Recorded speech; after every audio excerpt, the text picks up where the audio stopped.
Hello everyone, it is a beautiful snowy Saturday morning out here in Tennessee. It's December the 9th, 2017, and I'm not used to this. I've just moved here from Georgia, and for people from Georgia, it's like, it snowed! Oh, we got snow!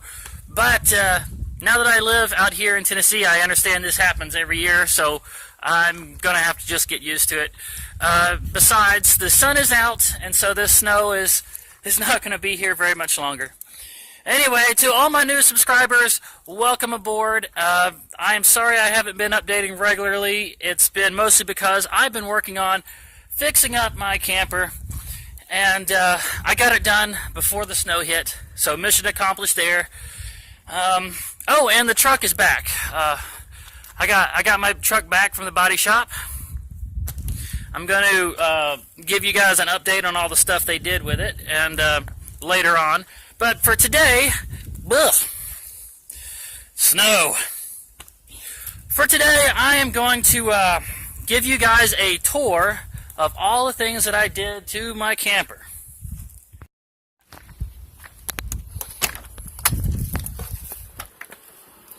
Hello, Loki. You know what, first off, let me give you guys an update on how Loki's doing. If you guys watched some of the videos from when I was in Florida last, and I found that lump on him. Well, guys, the lump is gone.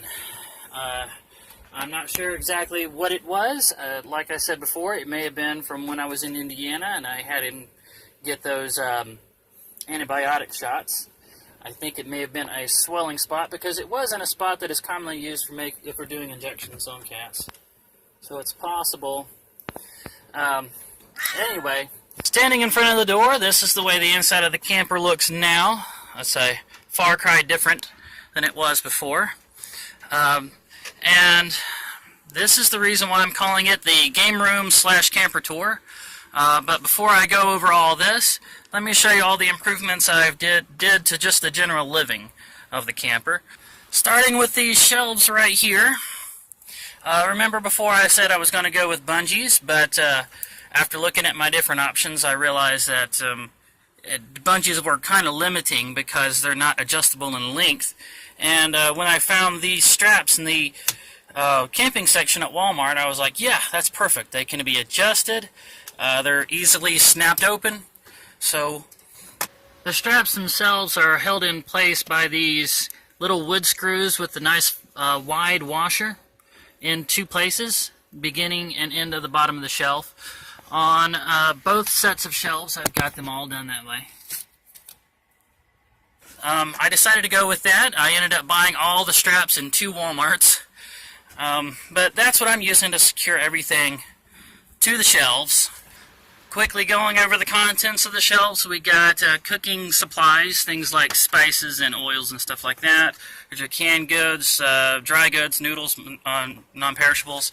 Down here I've got my cooking utensils and, of course, the small Foreman grill, which fits perfectly onto this little, what is this called, a cookie tray. And then the printer, laptop. This is where I usually keep my 2i burner, which right now is brewing coffee. And then what would any nerd man cave be without a few comic books? And, well, you can see there I've got some cabin books too, because I'm researching on how I'm going to build my cabin when I do that.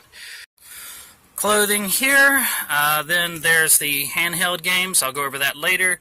Cleaning supplies, and then down here there's the fan on top of the air conditioner. I've got that secured now because it kept falling over the back. And this is my dirty clothes hamper. So now I'm utilizing this space between the air conditioner and the wall. Loki wants to see what I'm doing. Alright, so I'm securing that with one of those loops that I was going to use for the bungee straps. So I ended up using them for a lot of other good things. And then as far as the refrigerator goes, a lot of you may have looked into camper refrigerators, and they are astronomically expensive because they have to be put into a custom-sized cubby, and they have that special trigger on the door so that they latch in place. So when you open them, you have to first click the little trigger and then pull it. I think that's so when you're driving around, it doesn't open on its own. But this is a much cheaper alternative to that. Instead of building the custom cubby, I just strapped it down with a ratchet strap, and I secured it in place with this bit of fatigue mat here, so it doesn't slip at all. And as far as the trigger goes, yeah, I was having trouble with this thing popping open while I was driving. But realistically, that only happens while you're driving. So when you're stopped and you have to continually do that extra step of opening it with the trigger, it gets to be a little bit of a pain, especially for somebody like me that opens the refrigerator a lot. So I found this alternative. This is a safety child-proofing latch that I just found in the baby section at Walmart. And so you just, actually it's just a little adhesive. It only took me like a minute to put this in place. So when I want to lock it in place, that's all I have to do, just snap it there. And then when I get to my destination, I can just do that. And now it's free to open. Oh, what does Ashley have in his fridge? Let's take a look. Weird stuff. Okay. Whoop, coffee's bubbling. Looks like the coffee's done, so let's stop this for a minute to have a little bit of a coffee break. Whoop.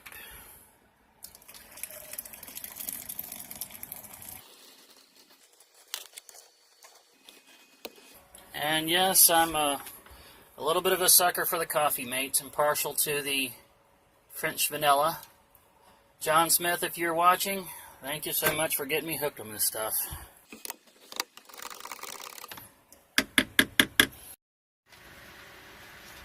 Alright, continuing the tour now. Underneath the bed here, I've wrapped all of the legs in these ropes really tight, and that was because Loki here kept sharpening his claws on the legs, well, of everything. And I figured instead of scolding him about it, and because it's just cheap 2x4s, you know, salvage wood anyway, why not just go with it?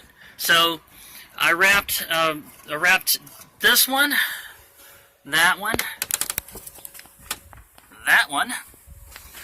and this one. So now he's got 4 scratching posts, and if these ropes ever wear out, they are cheap, and I can just rewrap it. And he's been enjoying himself scratching away at these things. Okay, then right here, these are all the DVDs, and I've got a few VHSs. But this is mostly my selection of DVDs. Then there's the extra canisters of propane. You know, Coleman lantern, the burner, stuff that actually burns propane I've got in here because I can't use that inside the camper. I don't have enough ventilation. So this is only for when I'm at spots where I can set up my table, which I am now storing back here behind the fridge. So when I can set up my table outside and do some propane cooking, I've got everything ready right there. There's the winterized clothing and dress clothes there. And, well, if you don't know what that is, I'm not going to describe it, but it has not needed to be used yet, but it is there in case I am ever in a place where there's no other alternative. And now the shower. I have moved it inside. Now that I've organized everything and opened up enough floor space, I'm going with the indoor shower. And if you guys watch some of my old vlogs, I demonstrated how I open the back doors, and I would just set up the curtain out there and do my shower where the water would just run directly onto the ground. But there were so many times where I just did not want to do that. Like if I was boondocking at a Walmart, or there was one time in Florida when I was actually parked right up against a fence where kids were walking back and forth to school. In Indiana, I was in a fairgrounds. I was practically in the middle of the fairgrounds where it was just too many eyes. So I've moved it inside, and just to give you guys a quick demonstration on how it works, first I would fold back the bed. Loki, look out. Avalanche of bed coming. Okay, so I'd fold back the bed, and then take the water heater and the tank and just set them up here. And the tank, of course, would be full if I was to do this. And then just like before, I would then put the water pump directly into the tank. And then take the shower head, hook it to the spout.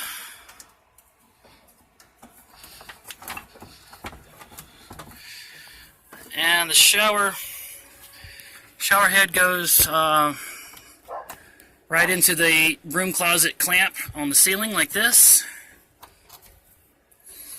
So the water runs from the tank through the water heater, then hopefully right down into this is a mixing container that I found at Tractor Supply. So I'll be standing in this, and then the curtain comes around all the way to here, so that covers the water from splashing onto the electronics. And then of course there's my tiny little mirror. Hello, vlogging camera. Now with a setup like this, I understand that when I'm only using the water that is in this tank, I'm going to have to make my showers a lot quicker. I've experimented with it before, and it can be done. You just have to turn the water on, get wet, and then turn it off, soap up, and then turn it back on and rinse off. And so that will be fine. There's a little bit of a trade-off, but it'll be fine. Now right above the bed here, you may have noticed these bags. These are actually called lingerie bags. They're what's normally used to put lingerie in and then put into the washing machine. But they work perfectly as these wall storage bags. This one is for sandals, slippers, shoes. This is the little bag that my last pillowcase came in. I'm using that for glasses and sunglasses.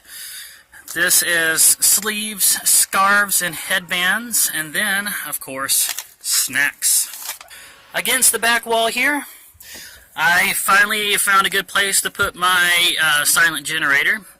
And no, please don't write in the comments, don't use this thing indoors. I have enough common sense not to use this thing indoors. It's just being stored in here. When I use it, I put it outside and I chain it to the front of the camper with the exhaust pointed the other way. I'm aware of, what do they call that, carbon monoxide poisoning. I'm aware of this, and so don't worry about that. Against the back doors here, I'm using this chain that's normally used for springing back the door. I'm using that to hold up my small extension cords, and then this one is a 12-gauge extension cord, which I normally use for higher amp things like the Foreman grill or the burner, and it goes directly into this heavy-duty Y right here, and the cord that goes down through the floorboard and out to whatever socket I'm using at the time, that's also a 12-gauge cord. So this one goes to the cooking things like the Foreman grill and the burner. This one goes to the air conditioner, and then this one goes to the power strip. So I'm trying to keep things routed so I blow as few circuit breakers as I can. And then right here I found this nice multiple hook. I think there's 5 hooks on this altogether. But I'm using this to hang up my little camping chair, which when it's folded out, it fits nicely right here into this little strip, so I can sit on it and use my laptop, and then when I'm done, it goes right back onto this little hook. And then it's good for the winter jackets, and of course the towels conveniently located right here next to the shower. And then there is my little broom and dustpan. Now this is something I don't think is touched on enough in these camper videos on YouTube, and that is the housekeeping of a little camper. It is really, really easy. This is my broom and dustpan, and that's really all I need, along with a few Lysol wipes and some shop towels, and it's really easy and also incredibly easy to keep warm. I've got some styrofoam up here that I use to insulate the ceiling, and some of you are thinking, oh man, that tape up there looks really tacky. Why don't you put some like actual batting up there and some paneling or something to make it look better? But you gotta understand, I go with function over form, and the reason why I don't put any extra stuff up here is because I like to be able to pull this down whenever I need to. So like right here, when I wanted to put these zip ties up and put up an extra light and an extra hanging rope like this, If I had put batting up here, I would have had to unscrew everything and get up in there. I didn't want to put a metal screw directly into the stud like this, because this ceiling almost brushes my head as it is. And if I go putting a lot of screws and stuff hanging down, it's just going to scratch my head and really frustrate me. So I'm leaving this just the way it is. It's just styrofoam pressed in with some white duct tape. It's not pretty, but it's the best thing for what I need.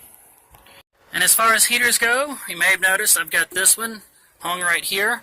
And if I need extra, I do have this one right here. And then there's also this one.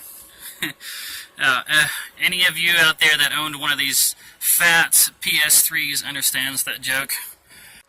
And then there's this little nameplate. This is the last thing I just added. I just put this in this morning.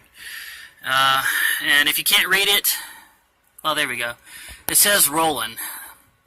That's my last name. This came from my grandmother's house down in Florida. She just died last year, and rather tragically, really.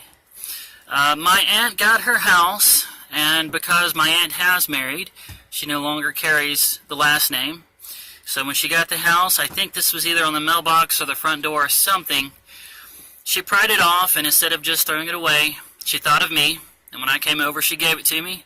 I'm going to go ahead and say her name. Aunt Arlene, if you're watching this, thank you so much for thinking of me and giving me this nameplate. And so there we go. This is in remembrance of my grandmother, and it's the one decorative thing that I've put in here so far.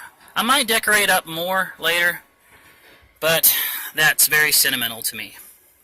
Wow, this tour video has taken a lot longer than I thought. We're already 17 minutes in, and I haven't even gotten to the gaming systems yet. But anyway, for all of you gamer fans out there, and I know there's a lot of you, the part that you've all been waiting for, let's get to the game systems and all the gaming stuff.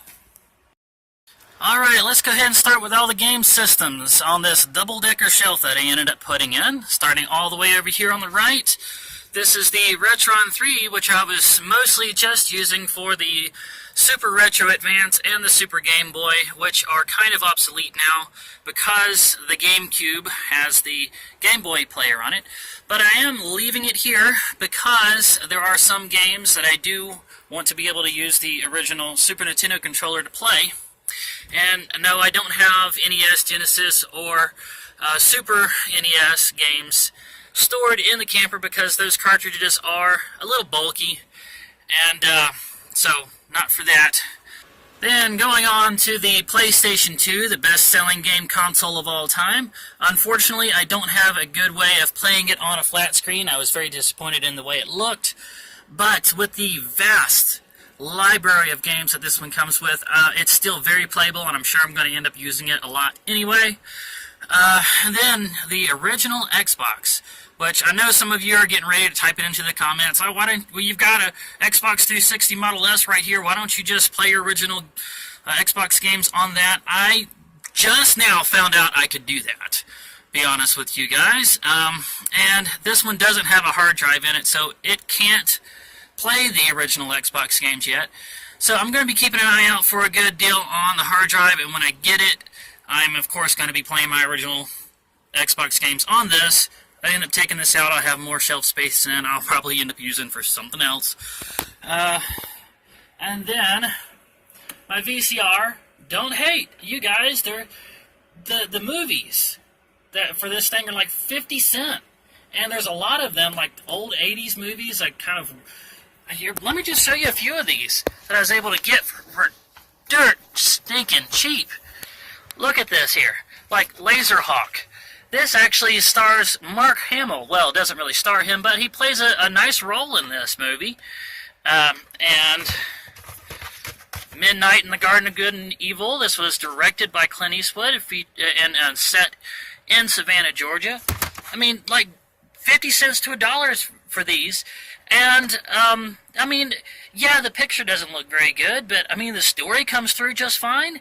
And, when the movie ends, it just ends. It doesn't go to a loud, repetitive tile menu that wakes you up. Yes, I do like to fall asleep to watching movies.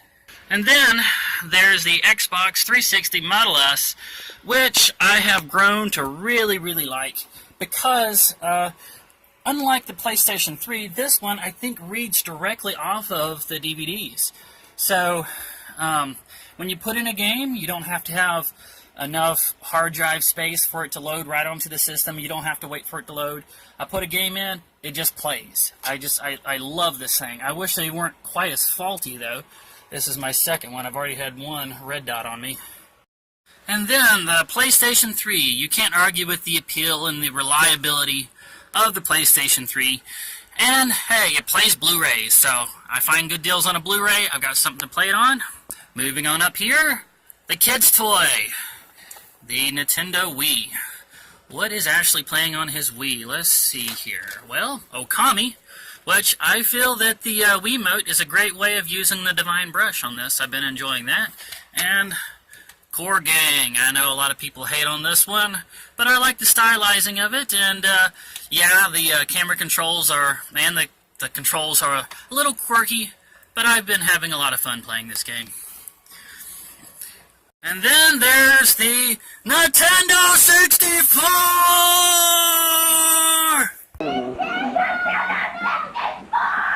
That's right, Nintendo's quirky little system with its really weird shaped controller made in obstinance to moving into the optical drive era.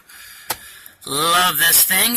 Alright, and the way that I've got the controllers put in here, you remember I said I wanted to hang them from the front of the shelves, but you can see where I put the holes are, where I tried doing that. I didn't like it, partly because the ones up here were hanging down in front of the buttons, and they kind of stick out a little bit. After trying a few things, I realized that moving them to the inside of the shelf a little bit was really the best thing, so I put the eyelets in here, or eye loops, whatever they're called, and then just snapped them in place, and this has been working great, and it looks nice. So we've got all of my controllers. Oh, look at this. There's the Wii Pro controller. Original Xbox, PlayStation 2, GameCube, Super Nintendo, and then Xbox 360, PlayStation 3, and then moving on to the switcher boxes. I labeled everything, including the cords. I even labeled all the cords to try to keep this as neat as possible. I've got the VCR, the N64, and the GameCube, the PlayStation 2, and the Wii all hooked up with regular AV cables. The Xbox, original Xbox, is actually hooked in through S-Video. And then coming around here, the Xbox 360 and PlayStation 3 are hooked up through HDMI. So on the back of the screen you can see the S-Video, the AV, and the HDMI are all utilized right now. This screen itself, and again I know this isn't pretty, but it's functional. I've got it suspended from the bottom of the shelf with this well, it's kind of the chassis of a bleacher chair that I found at a thrift store. So, if I need to, I can actually tilt the screen up a little bit. And sometimes that helps when I'm sitting up on the bed, so I can tilt this up just a little bit. But if I wanted to bring it all the way up and open up some more space on the table, I can take this and put it around the bottom bar here. There we go. And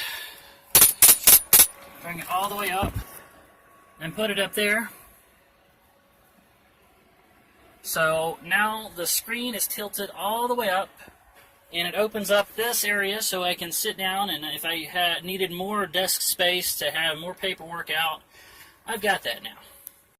The remote for the screen is right here, velcroed onto the top of the screen. And then there's my pen. I have a feeling I'm probably going to end up putting a lot of Velcro in different places of this camper as I go on using it. And then going on to my selection of games. Down here underneath the table, I end up finding these rolling bins at Aldi for really cheap. And I do have a way of securing them whenever I drive. These two. This is my PlayStation 2 games, one of the most numerous and cheapest systems to buy for. And then behind that, those are all my PlayStation 3, starting up here and then continuing down here. Got a few Blu-rays.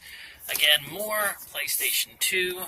Then on this side, I like to keep my original PlayStation games front and center because I like the way they play on the PlayStation 3. The upscaling is really pretty.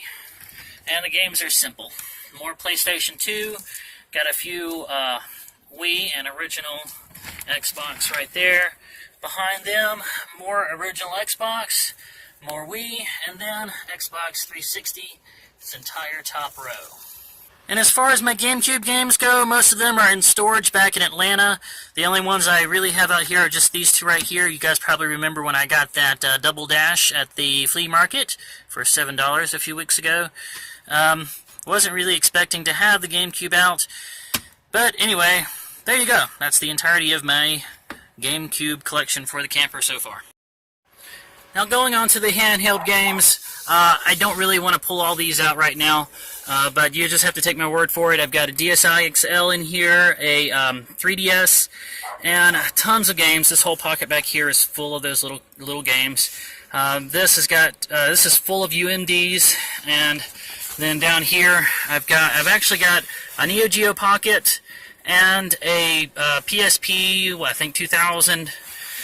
And I'm not going to pull all that out right now, but I will go ahead and show you my Game Boy Advance, and Game Boy Color collection, because they are easy to show in these little binders. Alright, here we go. Game Boy, some Game Boy Advance, some Game Boy Color.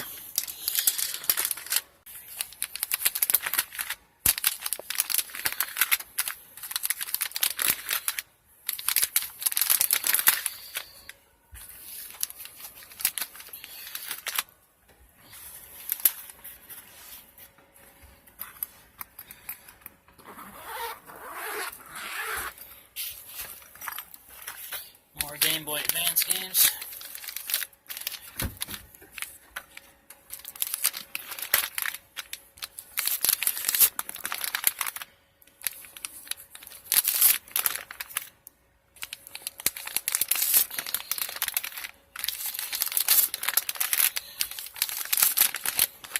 Now here's the highlight of my Game Boy Advance collection. I got this one for like $14. It's really expensive. And Sigma Star Heroes. After I found this the first time, I found it a couple more times, but I'm still happy to have it. It's a good one.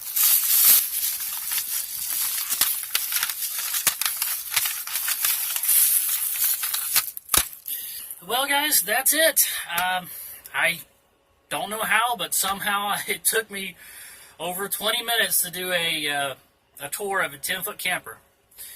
But at any rate, I am very proud of all the things that I've done here. I know it's not pretty. Don't get on to me about all that. It works. It is a rolling man cave. It's livable. It's all paid off. I love it. There you go. Please don't forget to rate, comment, subscribe. Well, you know what? I keep saying rate, because back when YouTube still had that 5-star system, I was vlogging back then, and so I'm somehow still in the habit. Scratch that. Hit the thumbs up. Subscribe, share the video, hit the bell icon, leave questions, leave comments. You guys, let me stress again, I would love to hear from you. Please leave some kind of questions that I can actually respond to. I love you guys, and I will see you again in the next video.